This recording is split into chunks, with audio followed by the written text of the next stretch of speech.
It was nearly 3 o'clock in the morning at the FBI's New York field office. Cayley Campbell was sitting in the wrong room, and she couldn't care less. She was in her mid-30s, wearing real boots and a jacket that had accumulated some serious mileage. She sat casually in a federal holding room, not an interview room, which told you everything you needed to know about her current status. With one leg propped up on the chair across from her, 2 FBI agents sat opposite her. One was meticulously taking notes. The other had checked his watch 4 times in the span of 6 minutes. You followed a federal agent from Laredo, Texas to New York City. Cayley didn't flinch. Followed a case from Laredo. The federal agent happened to be in it. The second agent interjected sharply. You don't have standing for that distinction. I've got standing for the part where Sarah Nevins was my friend, and she's dead. Heavy silence filled the room. The first agent cleared his throat, trying to regain control of the room. Her case was ruled. 34. Ran half marathons. Cardiac event. I have a range of feelings about that ruling. The second agent leaned forward, his tone hardening. You surveilled Michael Peters. Observed his movements. His hotel room had a direct sightline to the museum's east facade, which he'd set up on purpose. When he boarded a train. I got on behind him, yes. I also found the apartment on Mott Street before your forensics unit did. 3rd floor. You want the floor plan, or do you want to keep talking about the train? The second agent glanced at the first, a momentary break in his composure. What floor plan? Hall of Meteorites. 3rd floor, Natural History Museum. Annotations from the apartment. The handwriting is wrong. Loops close at an angle I can't place. Pen pressure's off. Nothing like any writing system I've ever seen. Suddenly, her phone buzzed against the metal table. She looked down at the flashing screen, then looked straight up at the 2 men. Is Michael Peters dead? Neither agent answered. Same as Sarah. The first agent started to say, We don't know that. Yes, you do. Before either of them could move, Cayley was up and out the door. The second agent bolted to his feet to pursue her, but the first agent placed a firm hand on his arm and shook his head, letting her go. By 3:15 a.m., Cayley was moving through the city with sharp, directional purpose. There was absolutely no hesitation at the intersections. She had only been to this specific building once before, for a mere 10 minutes. She had much more time now. She slipped into the Mott Street apartment. It had been cleared out fast, but not perfectly. She walked straight to the desk, her eyes scanning the frame. She checked the narrow seam between the drawer housing and the desktop, her fingers finding the target immediately. It was a piece of paper, folded small and wedged deep where a rushed cleanup crew wouldn't think to look. She smoothed the paper out on the desktop. It was a floor plan of the 3rd floor of the Natural History Museum. Security rotation sequences were annotated in that same strange handwriting she still couldn't place. The loops were entirely wrong. The pressure unnatural. One room was aggressively circled in red, the Hall of Meteorites. She snapped a quick photograph of it, then moved to a storage box left in the corner. Inside, she found surveillance logs written in Sarah's hand. The script was small and precise, nothing like the person Cayley actually knew, the friend who used to send text messages in all capitals and laugh far too loud in restaurants. At the very bottom of the box lay a single printed sheet. It had no header, only a waveform readout displaying a perfectly repeating interval. In the margin, 3 words were scribbled, same place, always. Cayley stared at it for a beat, photographed it, and stood completely still in the middle of the empty, cleared out room. Then, she turned on her heel to go find the museum. It was 3:45 a.m. when Cayley arrived at the east facade of the American Museum of Natural History. A lone, black SUV idled on 77th Street, its exhaust mingling with the steam rising from a nearby street grate. Cayley read the vehicle's tactical profile into seconds flat and knocked firmly on the glass. The window rolled down. Inside sat Alex, alone, staring intently at the passenger seat. A cardboard coffee cup rested in the cuffholder, but it clearly wasn't hers. This is a federal surveillance position. I know. Your sightline to the East Service access has been blocked for an hour by that delivery truck. You've had a blind spot. Alex glanced toward the truck. Cayley was right. She recalibrated the tactical reality instantly, showing no outward reaction. Who are you? Cayley Campbell, Texas Rangers. I have information about what's in that building. I can share it in here, or we can talk on the sidewalk. The sidewalk is 40 degrees.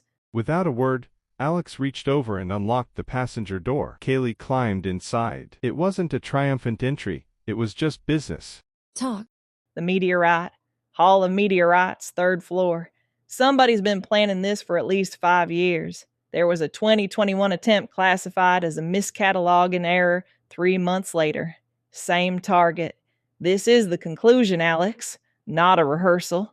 She pulled up her phone, displaying the document she had just discovered. Found this in an apartment on Mott Street. The handwriting is wrong. I can't place it. Alex took the phone, studying the screen under the dim dashboard light. Wrong how? Loops close at an angle I've never seen. Pen pressure's off. It's not any writing system I know. Alex's eyes narrowed as she zoomed in on the image. There's a second document in the background, behind the floor plan. Cayley swiped the screen to reveal the waveform printout, showcasing Sarah's 3 words in the margin. Same place. Always. Alex didn't say a single word for full seconds. It was a waveform she herself had spent 18 grueling months chasing, now appearing in the handwriting of a dead NSA agent she had never even met. What was worse, the modified meter hidden in her jacket pocket had been reading this exact same waveform, live in the air around them ever since she turned onto 77th Street. You know what that is.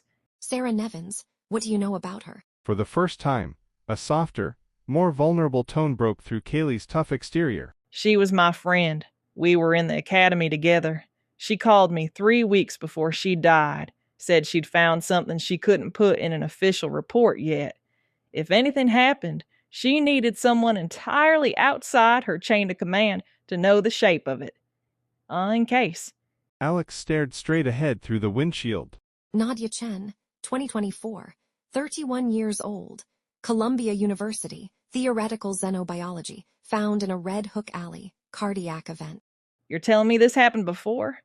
19 times, before tonight. Cayley absorbed the staggering weight of that number. She didn't flinch. You know what's doing it? Yes. Alex pulled out the modified meter. Cayley looked down at the glowing digital readout. Is that standard FBI issue? No. It's live. Right now. Yes. Suddenly, a flash of movement caught their eyes on the roof line. Both women saw it at the exact same instant. A shape moving along the high parapet at entirely the wrong speed. It wasn't the practiced, heavy movement of a human thief. It was something that had learned to navigate Earth's gravity, without ever being born to it. The silhouette was almost right, but like everything else tonight, almost was the terrifying part. The figure paused at the east skylight, pried it open in under 3 seconds, and dropped silently inside. Stay close. Don't improvise. Define improvise. Cayley said, already stepping out into the cold night air. Don't do anything I wouldn't do. That's a very short list. I'm aware.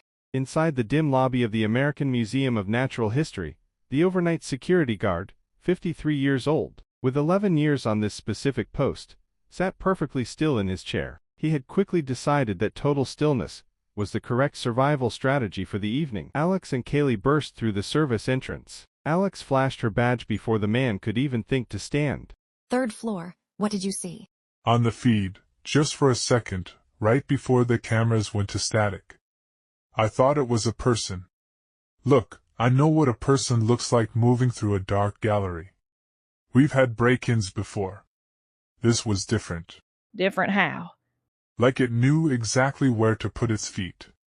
And the cameras didn't go to static from a technical malfunction. 11 years on this post. I know what a malfunction looks like, and that wasn't it. Cayley was already leaning over the security monitors. Most of the feeds were a wall of buzzing gray static, but one live angle of the lobby remained. 3rd floor, northwest came back for 4 seconds when the static cycled. Human origins exhibit. Alex went completely still. An unbidden line from a 2021 incident report echoed in her mind. Witness insists the perpetrator was not threatening her, was studying her, like it was taking notes. Alex turned sharply back to the guard. Lock the lobby doors. Nobody gets in or out until you hear directly from me. They took to the service stairwell, moving rapidly and without discussion, already developing a silent tactical shorthand between them. Northwest section. What's up there? Human origins. Hominid reconstructions. Why does a thing that isn't human go look at a human origins exhibit? It's interested in what we became. 5 years in this city watching us. It goes for the meteorite, but first it stops to look at where we came from. That's either very ominous or very interesting. Might be both. Alex said as they hit the landing. Cayley looked at her. Together? Together. They stepped onto the 3rd floor corridor, where emergency lighting ran in dim, glowing strips along the floor. Suddenly, the very nature of the air changed. Alex stopped dead, throwing a flat fist up. Cayley halted instantly behind her. A strange sensation washed over them. It wasn't the typical chill of a blasting air conditioner. It felt like an unnatural presence was actively drawing the warmth straight out of the environment rather than adding cold to it. Alex said nothing, her jaw tight. Cayley held out her own hand, staring down at her trembling fingers in the dim light. That's not the AC. No. Alex replied. She had read about this bizarre temperature depression in medical examiner notes and witness testimonies. She had imagined it for 18 long months, but the reality was far worse than she had imagined. A faint movement stirred from the northwest gallery. It wasn't moving fast, and it wasn't trying to hide. They moved in. They entered the Human Origins exhibit, a wide gallery dedicated to the timeline of human development. As they stepped across the threshold, a motion sensor triggered, causing the overhead fluorescent lights to flicker violently to life. On a raised platform stood a row of life-sized hominid reconstructions, spanning from Australopithecus through Homo sapiens. For one terrifying, surreal moment, the figures on the platform numbered exactly one too many. Then, one of the figures slowly turned its head. It was Rook, standing the exact same height as the reconstructions and sharing their exact silhouette. It had been completely invisible while motionless in the dark, but now, under the harsh fluorescent glare, the illusion fractured. The face possessed the right bones, but in entirely wrong proportions. Its eyes seemed to absorb and hold the light rather than reflecting it, and its hands carried a subtle, extra length in each finger that the human brain couldn't quite reconcile. It was wearing its human template like a borrowed, ill-fitting coat, which stood precisely in the gap between two Cro-Magnon figures. Comparing itself to them, it turned its full attention toward Alex and Cayley. It didn't advance or raise its hands. It simply stared at them, the same way it had been studying the models, focused, analytical, mid-comparison. Then its eyes flicked back to the replicas, and then back to the two living women. Cayley and Alex stood frozen, making the exact same calculation without a single word spoken between them. "This is real. We are not leaving, and we are going to figure out what to do." A voice broke the silence. It sounded assembled from the outside in, utilizing the correct frequencies but entirely the wrong mechanical construction. "How long?" Nobody moved. Looked back and forth between the ancient platform figures and the two women, gesturing vaguely toward the prehistoric Australopithecus. "From that to this, how long did it take?" Is that a real question? Something shifted in Vex's otherwise flat expression, a flicker of private, genuine curiosity. "Yes." Cayley leaned slightly toward Alex, her voice a hushed whisper. It's asking us an anthropology question. I see that. In the middle of a burglary. Alex took a sharp breath and raised her voice, letting her training take over. FBI, don't move. Vex's attention shifted fully to Alex. For 2 long seconds, it leveled a flat, unreadable assessment at her. Then, it moved. It didn't rush toward them. Instead, it vanished through the precise gap in their line of sight, at a speed that defied the physical constraints of the room, carrying the sudden wave of bitter cold with it. It was gone through the far exit, before they could even draw a breath. The overhead fluorescence continued to buzz day over a platform that now held exactly as many reconstructions as it was supposed to. One of the plastic figures remained mid-gesture, its artificial arm outstretched, reaching. Alex stared at the plastic arm for a fraction of a second, then sprinted forward. They tore through the connecting corridors. As she ran, Alex pulled out the tactical radio Adam had given her. This is Night. 3rd floor heading east, visual lost. A warm, breathless voice interrupted through her earpiece, accompanied by the rapid, frantic click of a keyboard. I'm in the museum's building management thermal system. The G.U.A.R.D metabolic drain signature creates a measurable ambient temperature depression of approximately 3 to 4 degrees Celsius in a radius of. Who is this? Matthew Baines. I work for Director Baines. He looped me in when the thermal differential came back consistent with a G.U.A.R.D metabolic drain signature, which operates on a heat transfer mechanism distinct from standard hypothermic. Matthew, is it ahead of us or did it double back? Yelled Cayley, running hard alongside Alex to ensure the headset mic picked up her voice. There was a brief, panicked skip in Matthew's voice, sounding exactly like someone who had absolutely not expected to be directly addressed by Cayley Campbell. Yes. Ahead of you. East corridor, moving toward the exhibit access. The thermal trace is, the G.U.A.R.D metabolic signature creates a measurable ambient. Matthew. Cayley cut him off cleanly, her tone leaving no room for a lecture. Yeah. He squeaked. Which direction? East. I said east. Good. Thank you. Yeah. Matthew murmured, sounding thoroughly overwhelmed. Alex kept her pace, casting a quick glance over at her unexpected partner. Do you know him? Met him 30 seconds ago. He sounds like he's about to pass out. He probably ran upstairs.